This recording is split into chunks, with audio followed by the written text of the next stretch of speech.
Olá! Hoje a gente vai mergulhar fundo em um dos livros mais provocadores e, por que não dizer, controversos do século XX, O Homem Domado, de Esther Vilar.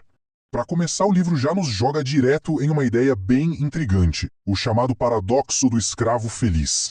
Mas a Vilar não começa com uma teoria complexa, não. Ela nos pinta uma cena do dia a dia para ilustrar o ponto dela. Imagina a cena, uma que todo mundo já viu de alguma forma. Um carro esportivo, amarelo, parado na beira da estrada. Uma moça descobre que o pneu furou. Parece o típico clichê da donzela em perigo, né?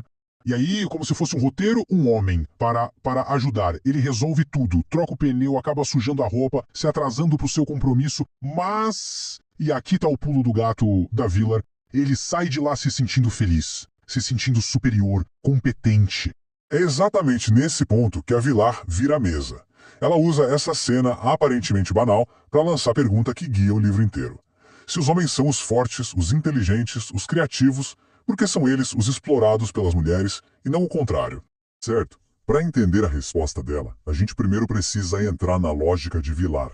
E para isso, ela redefine radicalmente os próprios conceitos do que é ser homem e mulher. Na visão dela, a coisa é bem preto no branco. De um lado, o homem é fundamentalmente um trabalhador. Ele é uma peça útil, curioso e, segundo ela, programado para ser explorado. Do outro lado, a mulher é aquela que não trabalha. Ela seria ornamental, intelectualmente preguiçosa e estaria sempre em busca de uma vida confortável, sem responsabilidades, bancada pelo trabalho do homem. E ela vai além. Vilar argumenta que a vida inteira de um homem é, na verdade, um jogo que ele é forçado a repetir.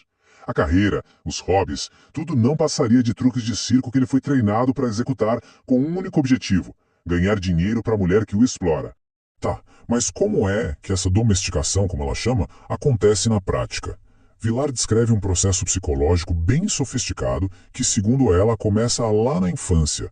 Ela descreve dois métodos principais. O primeiro é o que chama de domar pelo elogio. O menino é recompensado por ser útil, por consertar coisas, e com isso ele aprende a associar a própria felicidade a servir uma mulher. O segundo é a auto-humilhação. A mulher minimiza de propósito as próprias atividades para fazer o trabalho do homem parecer algo heróico, essencial, reforçando o papel dele de provedor.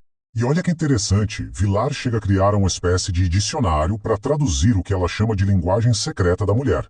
Nesse dicionário, declarações que parecem de amor e admiração, na verdade seriam avaliações bem calculadas do valor daquele homem como um trabalhador. E todo esse treinamento, todo esse condicionamento, segundo Vilar, culmina no uso estratégico da ferramenta que ela considera mais poderosa da mulher. Dentro desse sistema que ela descreve, a promessa do sexo funciona como a isca final. Não é um ato de paixão, mas sim a recompensa definitiva. E o casamento? Bem, o casamento seria o contrato que transforma essa promessa numa garantia vitalícia de trabalho masculino.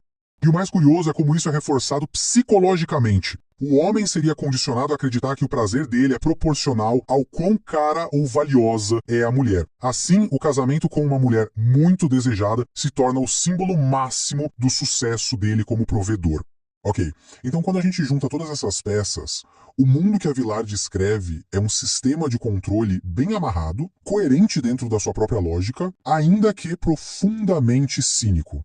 Nessa visão de mundo, os homens constroem as cidades, inventam as tecnologias, lutam as guerras, mas tudo isso, no fim das contas, seria para o benefício das mulheres, que ficam de fora do sistema, só colhendo as recompensas.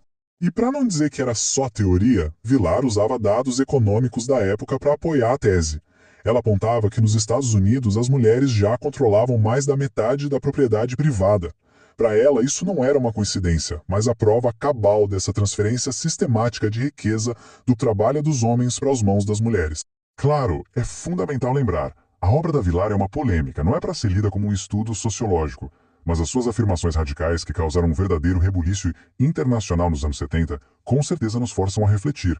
E nos deixam com essa pergunta final e provocadora: o que essa teoria, mesmo sendo extrema, revela sobre as dinâmicas de poder que muitas vezes não são ditas, mas que a gente ainda navega hoje em dia?